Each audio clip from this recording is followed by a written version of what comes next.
Diddy Combs remains behind bars in Brooklyn after his third attempt to get out on bail was denied. The judge claiming there's no way to ensure the safety of the community. There's a risk for witness tampering and also citing evidence of Diddy's propensity for violence.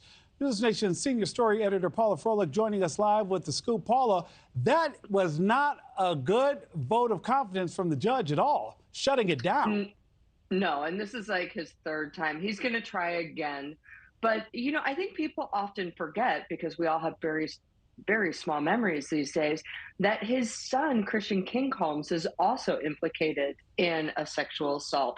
And I think they're very worried, because it has happened, that he uses his children to reach out, or he uses someone else. And his plan was, I'm going to stay in this apartment that I own in New York City. Only my security guards can visit me. They will log in, they will log out. And the judge basically said, I have a vote of no confidence that your security guards will do anything that you tell them not to do.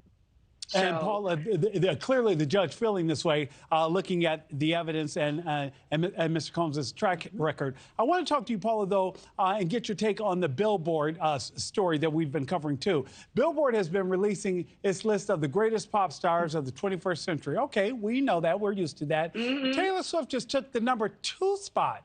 Who's taking #1? Well, you know, the rumors out there are that it's got to be Beyonce.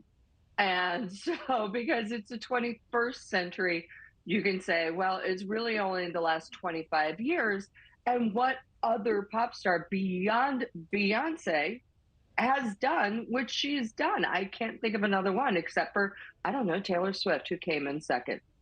Paula, you know, if this was in the last century, you could say Diana Ross, you could say Cher, you could say all these other names. But, you know, right now, I think it's the only other alternative that they have.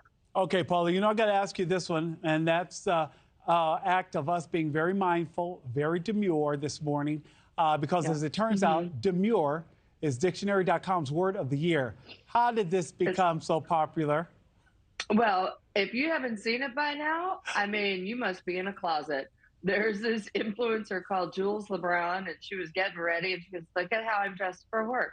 Very demure, very mindful. And it just kind of took off. And if I haven't seen 9 million memes a day right now, I don't know what I've seen about this. It's insane.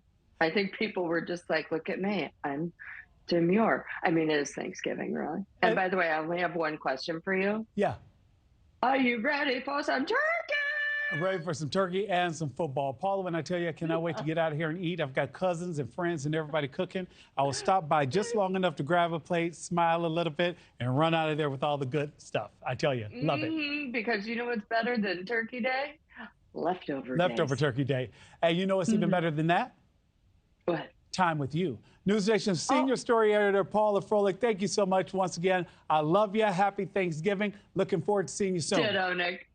Thanks for watching, everybody. Go to joinnn.com to find NewsNation on your television provider. Also, don't forget to click that red subscribe button below to get more of NewsNation's fact-driven, unbiased coverage.